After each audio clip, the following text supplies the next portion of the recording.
নমস্কাৰ বন্ধু বান্ধৱীসকল, জ্ঞান বিজ্ঞান ৰাজ্জাক ইউটিউব চেনেলৰ আৰু এটা নতুন ভিডিঅ'ৰ সৈতে আপোনালোক সকলোকে স্বাগতম জনাইছোঁ।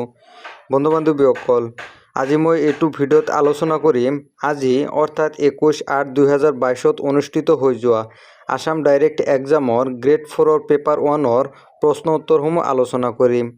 আহক দেৰি নকৰি ভিডিঅ'টো আৰম্ভ কৰোঁ। যিসকল বন্ধু বান্ধৱীয়ে মোৰ চেনেলত নতুন, অনুগ্ৰহ কৰি চেনেলটো ছাবস্ক্ৰাইব কৰি ল'ব আৰু লগতে থকা বেল আইকনটো প্ৰেছ কৰা যাতে পাহৰি নাযায়।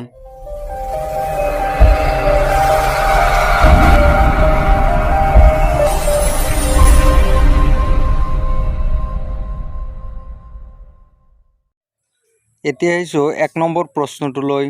1 নম্বৰ প্ৰশ্নত দিয়া আছে, এজন মানুহে টকাৰে কিবা কিনিলে মানুহজন এতিয়া ক'ত আছে? ইয়াতে অপশ্যন দিয়া আছিল। সেই অপশ্যন অনুসৰি ইয়াৰ শুদ্ধ উত্তৰটো হৈছে বাংলাদেশ। মানুহজন এতিয়া বাংলাদেশত আছে। এতিয়া আহিছোঁ 2 নম্বৰ প্ৰশ্নটোলৈ। 2 নম্বৰ প্ৰশ্নত দিয়া আছে, LED-ৰ সম্পূৰ্ণ নাম কি? ইয়াতে অপশ্যন দিয়া আছিল। সেই অপশ্যন অনুসৰি ইয়াৰ শুদ্ধ উত্তৰটো হৈছে লোকেল এৰিয়া ডেভেলপমেণ্ট। এতিয়া আহিছোঁ 3 নম্বৰ প্ৰশ্নটোলৈ। 3 নম্বৰ প্ৰশ্নত দিয়া আছে, আৰবৰ পইচাক কি নামেৰে জনা যায়? ইয়াতে অপশ্যন দিয়া আছিল। সেই অপশ্যন অনুসৰি ইয়াৰ শুদ্ধ উত্তৰটো হৈছে দিৰহাম। আৰবৰ পইচাক দিৰহাম নামেৰে জনা যায়। এতিয়া আহিছোঁ 4 নম্বৰ প্ৰশ্নটোলৈ। 4 নম্বৰ প্ৰশ্নত দিয়া আছে, 4 মে' তাৰিখে কি দিৱস হিচাপে পালন কৰা হয়? ইয়াতে অপশ্যন দিয়া আছিল। সেই অপশ্যন অনুসৰি ইয়াৰ শুদ্ধ উত্তৰটো হৈছে শ্ৰমিক দিৱস। 4 মে' তাৰিখে শ্ৰমিক দিৱস হিচাপে পালন কৰা হয়। এতিয়া আহিছোঁ 5 নম্বৰ প্ৰশ্নটোলৈ। 5 নম্বৰ প্ৰশ্নত দিয়া আছে, নৰেন্দ্ৰ মোদী নামেৰে নামাকৰণ কৰা ষ্টেডিয়ামখন ক'ত অৱস্থিত? ইয়াতে অপশ্যন দিয়া আছিল। সেই অপশ্যন অনুসৰি ইয়াৰ শুদ্ধ উত্তৰটো হৈছে আহমেদাবাদ।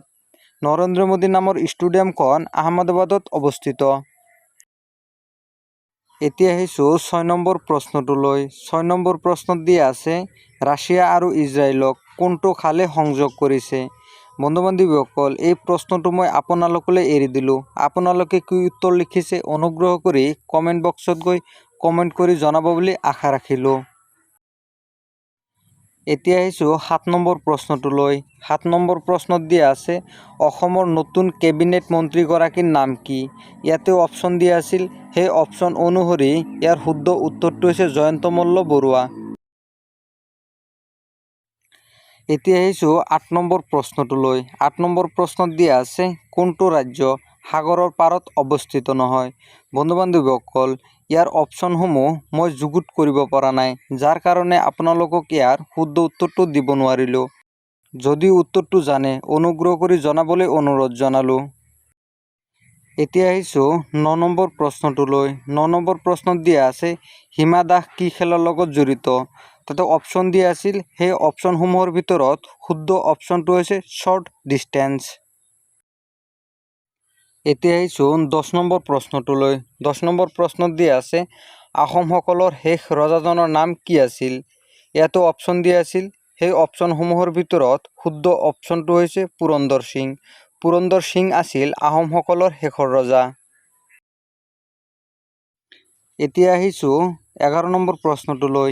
11 নম্বৰ প্ৰশ্নত দিয়া আছে, ৰঙীন টিভিৰ প্ৰচলন কেতিয়াৰ পৰা আৰম্ভ হৈছিল? বন্ধু বান্ধৱীসকল, এই প্ৰশ্নটো মই আপোনালোকলৈ এৰি দিলোঁ। ইয়াৰ শুদ্ধ উত্তৰটো আপোনালোকে কমেণ্ট বক্সত গৈ কমেণ্ট কৰি জনাব বুলি আশা ৰাখিলোঁ। বন্ধু বান্ধৱীসকল, আজিলৈ ইমানেই আছিল। ইয়াৰ পৰৱৰ্তী ভিডিঅ'সমূহ ছাবজেক্ট ৱাইজ প্ৰশ্ন উত্তৰসমূহ দিয়া হ'ব।